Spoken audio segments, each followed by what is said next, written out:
Hello everyone, I'm Priyanka and today I teach you chapter 8 Cell Structure and Function. You have already learned that things around us are either living or non-living. जितनी भी चीज़ें हमारे आसपास है या तो वो क्या है, लिविंग है या तो नॉन लिविंग है. Further, you may recall that all living organisms carry out certain basic function.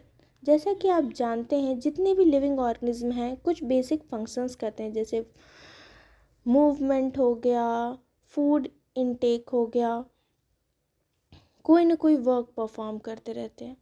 तो जितने भी लिविंग ऑर्गेनिज्म हैं सब बेसिक फंक्शंस करते हैं, जो कि आपने प्रीवियस क्लास में से पढ़ा है. Different sets of organs perform a various functions you have listed. और हमारी जो बॉडी के ऑर्गन्स हैं, अलग अलग ऑर्गन अलग अलग तरीके के फंक्शंस करते हैं. जैसे हमारा हैंड है तो वो उसकी हेल्प से हम लिख पाते हैं, लेग्स हैं तो उसकी हेल्प से हम मूवमेंट कर पाते हैं. ऐसे ही सेल जो है वो हमारी बॉडी का सबसे बेसिक स्ट्रक्चरल यूनिट है. जो सेल है स्मॉलेस्ट यूनिट है हमारी बॉडी का, जिसकी हेल्प से पूरी बॉडी प्रिपेयर होती है. इस सेल को हम एक ब्रिक से कंपेयर कर सकते हैं. जैसे एक बिल्डिंग को बनाने के लिए ब्रिक्स को असेंबल किया जाता है, एक प्रॉपर ऑर्डर में लगाया जाता है, वैसे ही एक बॉडी को प्रिपेयर होने में सेल्स का अरेंजमेंट बहुत इम्पॉर्टेंट रोल प्ले करता है कि कैसे सेल अरेंज है और किस टाइप की सेल है. इस चैप्टर में हम डिफरेंट टाइप्स की सेल्स को भी डिस्कस करेंगे. Discovery of cell. Robert Hooke in 1665 observed a slice of cork under a simple magnifying device. Robert Hooke ने 1665 में एक कॉर्क लिया. कॉर्क क्या होता है बेटा, कि जो बार्क होता है, एक ट्री का बार्क होता है, आउटर जो छाल कहते हैं, उसको लिया और उसमें उसको एक स्लाइस पे लिया और ऑब्जर्व किया उसके छोटे छोटे सेल्स को, जो कि कैसा दिखाई दे रहा था, इस तरीके का. और ये जो सेल था ये डेड सेल था. पहली बार किसने आइडेंटिफाई किया सेल को? रॉबर्ट हुक ने. He looked thin slice of cork, observe them under a microscope. इसको किसके नीचे रखा? उस स्लाइस में रखा और स्लाइस को माइक्रोस्कोप के अंदर रखा. और माइक्रोस्कोप एक ऐसी मैग्नीफाइंग डिवाइस है जो कि छोटी चीज़ों को बड़ा करके उसमें हम देख सकते हैं. ही नोटिस्ड अ पार्टीशन बॉक्सेस. उन्होंने नोटिस किया कि कुछ छोटे छोटे बॉक्सेस हैं और उन बॉक्सेस सेपरेटेड है, जैसे कि एक कंपार्टमेंट की तरीके से, है ना. जैसे ब्रिक्स होते हैं तो छोटे छोटे ब्रिक्स सेपरेटेड होते हैं और वो कंबाइन होकर एक बिल्डिंग तैयार होती है.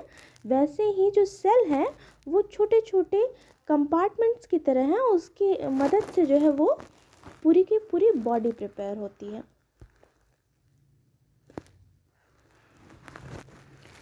Here, these boxes appeared like a honeycomb. ये एक जो है मधुमक्खी के छत्ते जैसे दिखाई दे रहे थे. जो ये सेल थे ये एक छोटे छोटे कंपार्टमेंट जो कि सेपरेटेड है और मधुमक्खी के छत्ते जैसे अपीयर हो रहे थे, जैसे कि आप देख सकते हैं इस फिगर में. देखिए हनीकॉम्ब जैसा दिख रहा है और सेपरेटेड भी एक दूसरे से. He also noticed that one box was separated from the another by a wall of partition. एक सेल जो है वो दूसरी सेल से डिवाइडेड है एक वॉल के थ्रू, एक उसमें जो है दीवार टाइप की है, उससे वो डिवाइडेड है. इसी को हाँ उन्होंने नाम क्या दिया? Hooke coined the term cell for each box. और हर एक बॉक्स को उन्होंने टर्म दिया कि ये एक बॉक्स जो है वो क्या है? सेल है. What Hook observed the boxes or a cell in the cork were actually dead cell. जो इन्होंने ऑब्जर्व किया था ये कैसी सेल थी? एक डेड सेल थी. क्योंकि आउटर कवरिंग थी, बार्क जो पेड़ की छाल थी, इस वजह से ये एक डेड सेल थी, इसको इन्होंने ऑब्जर्व किया था। Cell of living organism could be observed only after the discovery of improved microscope. Very little was known about the cell for a next 150 years after a Robert Hooke observation. काफ़ी समय बाद फिर living cell पे भी इसकी research हुई और लोगों ने लिविंग सेल के ऊपर जो है वो रिसर्च किया। फिर अप्रॉक्स 150 ईयर्स बाद we know a lot about cell structure and functions because of improved microscopes having a high magnification। और उसके बाद जो बहुत अच्छे माइक्रोस्कोप डेवलप हुए, फिर उसकी हेल्प से हम जो है सेल के स्ट्रक्चर को आइडेंटिफाई कर पाए, बेहतर तरीके से समझ पाए और उसकी वर्किंग को समझ पाए, उसके फंक्शंस को समझ पाए। Both bricks in a building and a cell in a living organism are a basic structural unit।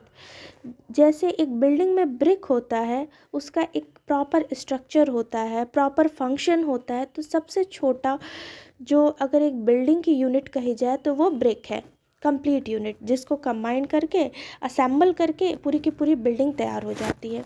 वैसे ही एक पूरी लिविंग ऑर्गन को डेवलप होने के लिए एक बेसिक स्ट्रक्चरल यूनिट जो होती है वो क्या होती है? सेल होती है। The building through built with similar bricks. जो बिल्डिंग डेवलप होती है वो एक ही जैसे ब्रिक्स से बनी हुई होती है and having a different design, shapes and size. बनी एक ही ब्रिक्स, एक ही तरीके के सिमिलर ब्रिक्स के शेप से बनी होती है, लेकिन जो बिल्डिंग का डिज़ाइन होता है वो क्या होता है? अलग अलग तरीके का हो जाता है।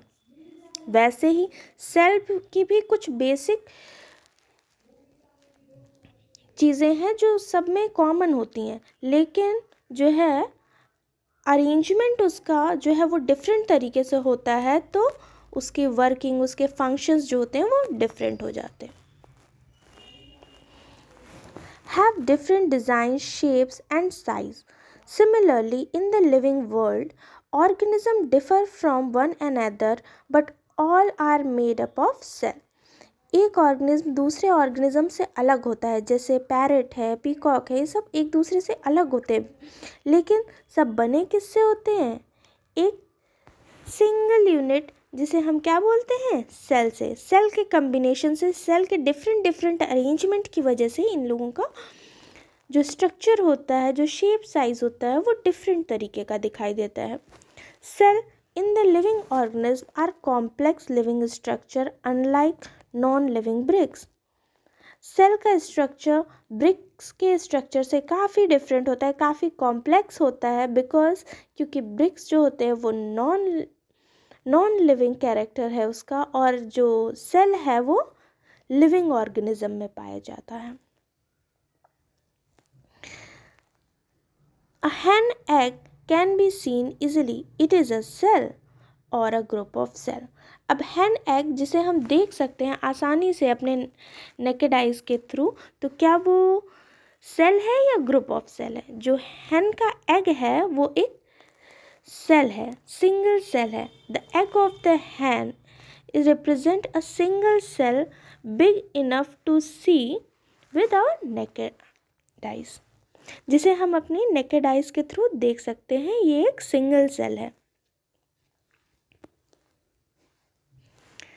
Organism shows a variety of cell numbers, shape and size. How do a scientist observe and study a living cell? कैसे जो है वो साइंटिस्ट ने ऑब्जर्व किया एक लिविंग सेल को? They use microscope to magnify object। उन्होंने एक माइक्रोस्कोप का इस्तेमाल किया जिससे वो मैग्नीफाई कर सकते थे ऑब्जेक्ट को, और उन्होंने एक डाई का इस्तेमाल किया। उस डाई को उस पर लगाया तो इसकी वजह से उस सेल में कलर शो होने लगा। ठीक है। स्टेन, डाई का यूज़ किया। डाई का हम यूज़ किस लिए करते हैं? कलरिंग के लिए करते हैं। तो उसी तरीके से उन्होंने किसका यूज़ किया? डाई का इस्तेमाल किया कि जिससे कि उस सेल पे कलर शो होने लगे। There are million of living organisms. They are different shape and size. जो हमारी वर्ल्ड है उसमें बहुत सारे लिविंग ऑर्गेनिज्म हैं जिनका साइज़ और शेप जो है वो क्या है? डिफरेंट है। यहाँ तक कि हमारी बॉडी में भी बहुत सारे ऑर्गन्स हैं जिनका शेप और साइज़ डिफरेंट है। Let us study about some of them. उसमें से हम कुछ को डिस्कस करते हैं। Number of cells. Can you guess the number of cells in a tall trees or in a huge animals like the elephant? क्या आप बता सकते हैं कि जो टॉल ट्रीज़ हैं उसमें कितने नंबर ऑफ सेल्स होते हैं? या कोई बहुत ह्यूज एनिमल, बहुत बड़ा एनिमल हो, उसमें कितने नंबर ऑफ सेल्स होंगे?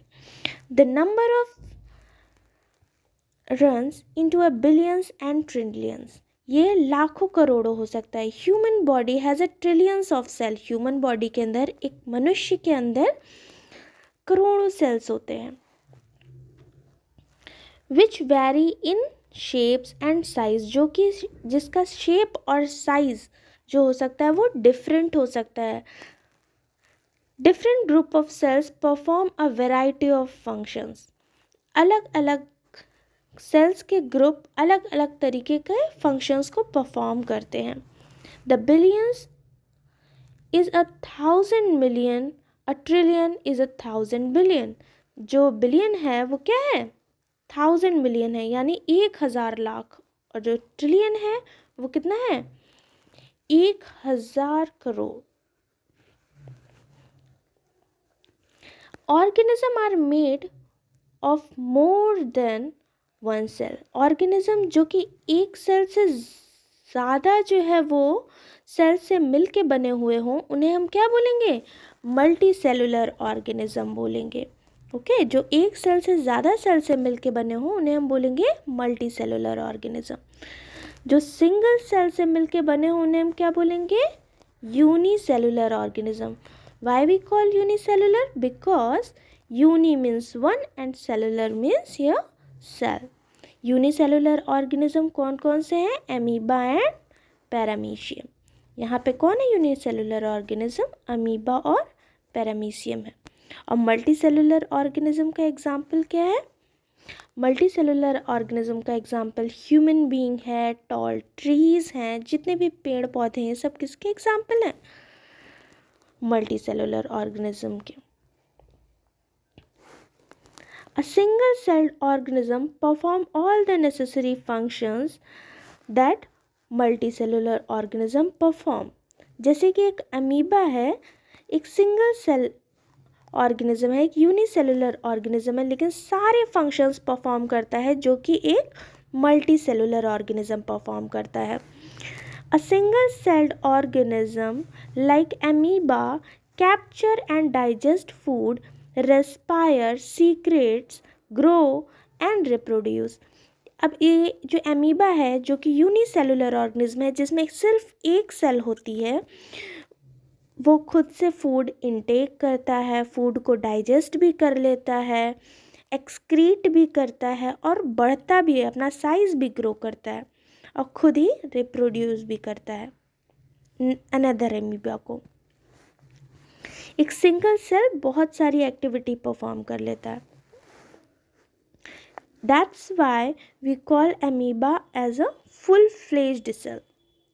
इस सारी एक्टिविटी को परफॉर्म करता है।